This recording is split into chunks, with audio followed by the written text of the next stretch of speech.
আসসালামু আলাইকুম বন্ধুরা, আশা করি আপনারা সবাই ভালো আছেন। আমরাও ভালো আছি। দেখেন সারফারাজ ছাড়া আমাদের তো কোনো কাজই হয় না, সব কাজ ওই করে দেয়। এখন আমাদের ও ডাল ঘুরতেছে ওর দাদির সাথে।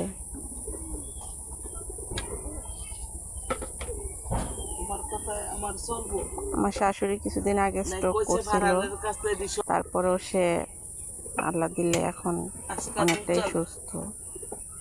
সে নিজের রান্না বান্না একাই করে, সব কাজ সে একাই করে, বাম হাত দিয়ে। আপনারা সবাই তার জন্য দোয়া করবেন, সে যেন সম্পূর্ণ সুস্থ হয়ে যায়।